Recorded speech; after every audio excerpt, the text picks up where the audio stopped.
Have you ever had a product idea that you thought was going to take off only to have it completely flounder and go nowhere? That sort of describes these weighted leather coasters. I used to make these as one-off sets for a while, and I made a video showing the process I go through to make them a little less than a year ago, I think. This is what they look like new. This is after a few years of use. That was for the one big custom order I had, and if you watched that video, you saw that these are just a real pain labor-wise. I could maybe make 2 sets a day, and that's not including the whole messy process of making the plaster forms. I'll link the videos somewhere up here. You'll see. Ultimately, the time and labor cost it took to make that batch ended up being a complete loss for me. Let me know in the comments if you've ever had similar experiences. What I need is a quicker, less labor-intensive, more cost-effective way of making these. So here's what I came up with. All right, so in order for this plan to work, I needed this thing right here. This is the, here we go, the Vevor. You can barely make this out. Here's the instruction book, the Vevor leather embossing machine. It's essentially like a little mini clicker press. You've seen me use this in other videos. This is a 2-ton arbor press. I actually bought this from someone on Facebook who was using it to decorate their living room. You've seen me use this a lot in my videos. This is just a random assortment of leather press dies of various different shapes. This is great for doing kind of the slot holes in belts and whatnot. There's some smaller circular jigs. There's some rectangles and squares. Some little keyhole jigs. Whatever these are for, I'm not sure. A lot of these I've never even used. And it will also work obviously on some of the smaller circular dies that I've got. So this is pretty easy as long as my die can fit underneath this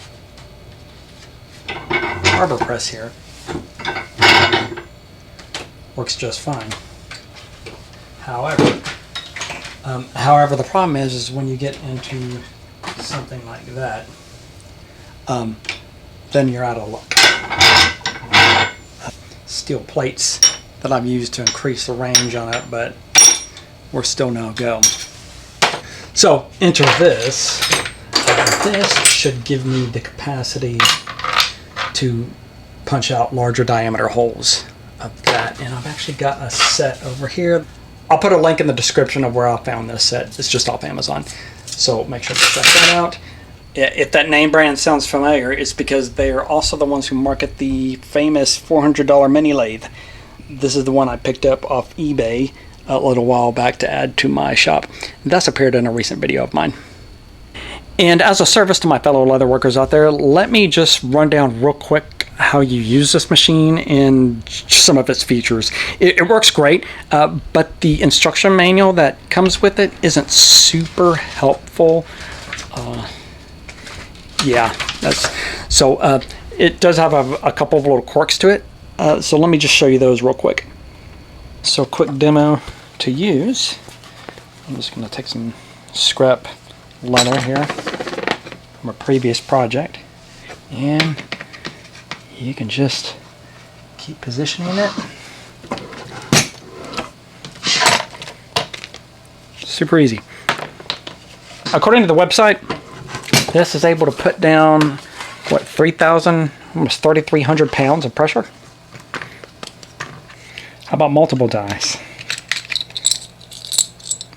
See if we can do them all at once.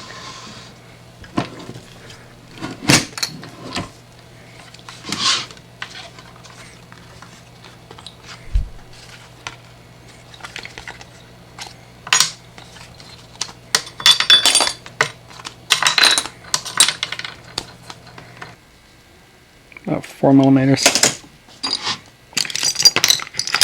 A big one. Like maybe you were doing a buckle for a belt.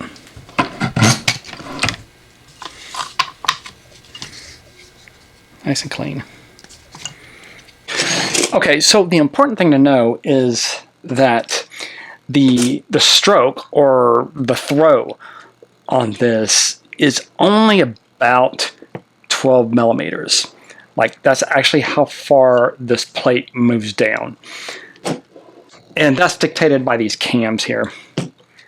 Unlike the arbor press here that has a fairly long throw to it, I mean, this thing is designed specifically for punching shapes out of leather with metal dies like this.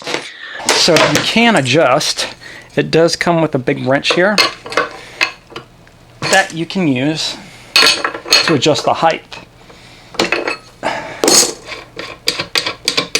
So let's say you need to cut something much thicker, or you have a lot taller die than this, and you need to make adjustments. Well, this whole platform can rise. Now, when you're adjusting this up and down, you need to make sure that you have this surface parallel to the bottom plate here, the base. And the way I like to do that is with my 1, 2, 3 blocks. Seriously, if you guys haven't gotten a set of these, they're super cheap. There is a link to these on my Amazon store. I use these all the time in my leatherwork and other stuff. I use my 1, 2, 3 blocks, and I'll loosen the screws until it comes all the way down to the bottom and is basically resting on those blocks. And those 1, 2, 3 blocks are precision machined to be exactly 1 inch by 2 inch by 3 inch in size. Hence the name 1, 2, 3 blocks. And once I've got that setting on there, so loose, you know that's parallel. I'm going to go up until that's just touching. Then bring down my top bolts.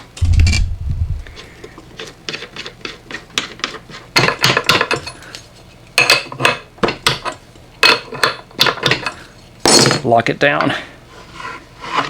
And that way I know it's parallel to the cutting plate.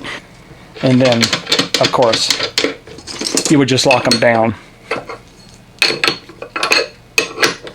And that's how you can adjust how high up the platform can go, how much stuff, how thick of material you can fit underneath here. However, you're still only going to get 12 millimeters of travel. So keep that in mind. And this knob here is attached to a screw that goes down to your plate that adjusts its travel, which in turn adjusts how far this lever goes back. So let's say instead of all the way back here, I just want it to stop right there.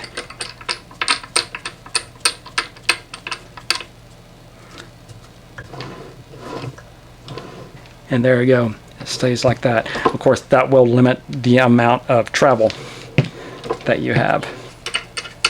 Adjust that up a little bit more upright like that. There you go. Okay. All the cutting dies I have are essentially made from the same material, and they're all the same depth. So I'm not really having to mess with that the height of that platform very often.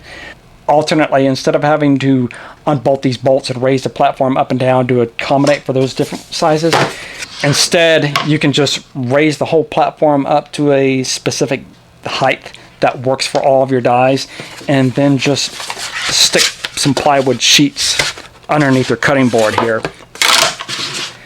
That way you don't have to mess with the bolts or anything like that.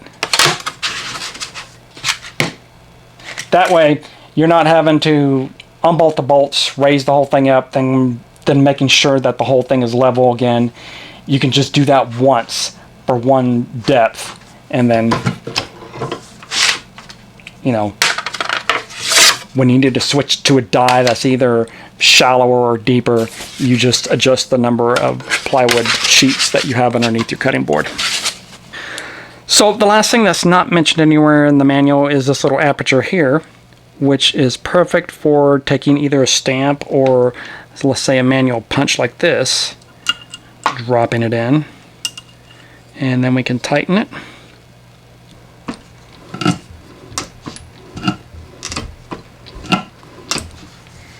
There you go. In case you need it. Oh yeah, by the way, this thing is massively heavy. It's pretty stout.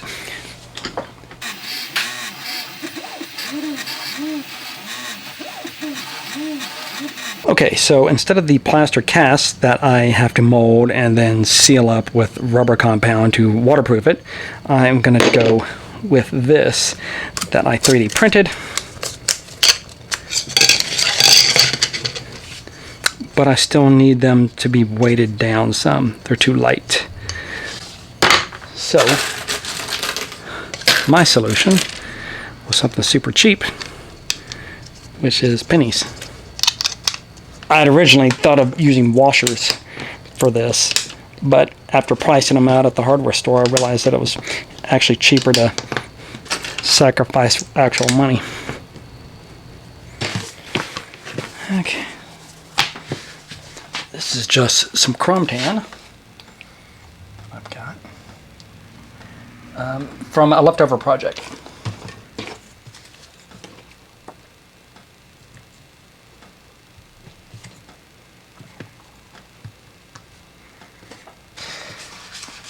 Now, there's quite a bit of wastage here. I need to create a jig to kind of help me utilize the leather a little bit more.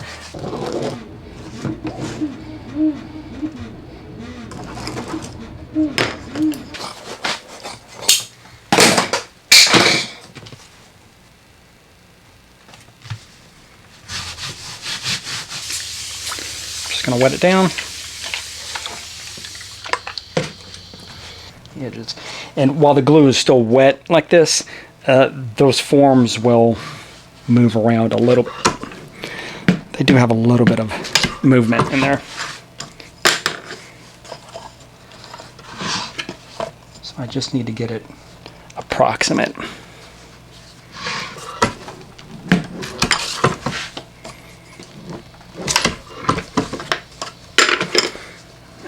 So I'm going to take my guide again now, which is designed to slide right over my die cutter.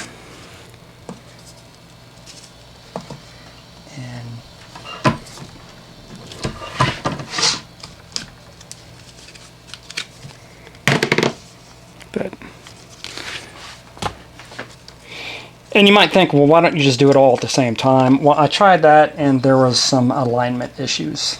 So I do it in 2 stages.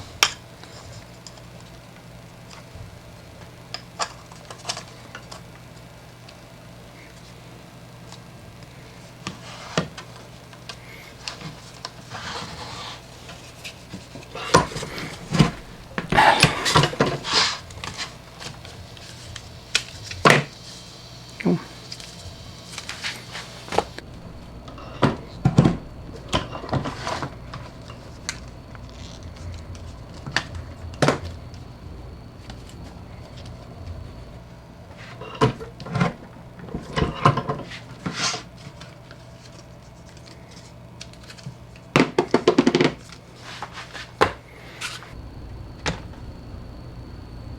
I was speed running it there just a little bit, but there's 8 coasters, and from the time I put the glue onto the leather, that's a total elapsed time of about 7 minutes. Of course, we're not done with them yet.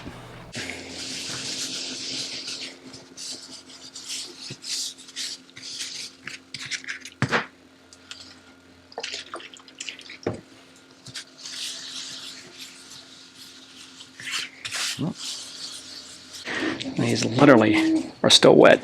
I can have those blank and then just dye them up as needed, and I just need to sew them up now. I can even play around with some ideas. Some of them got like a heavily antiqued look. Just an idea. Alright, let's zip them up. Alright, I got my sewing machine. That is going to be a lot faster than hand sewing these. Got my tabletop attachment. I zoom here. Alright, let's go. I've got my special foot on here that allows me to sew right up against a raised edge like this. Very handy.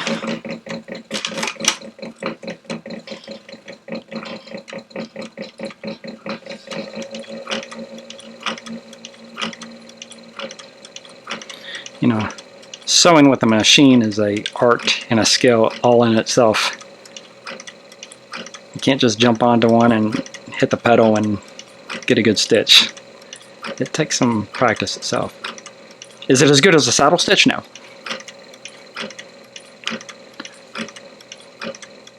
It's a lot quicker though.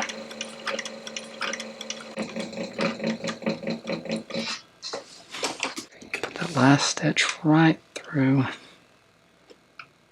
first one. And just run it by hand. Like that.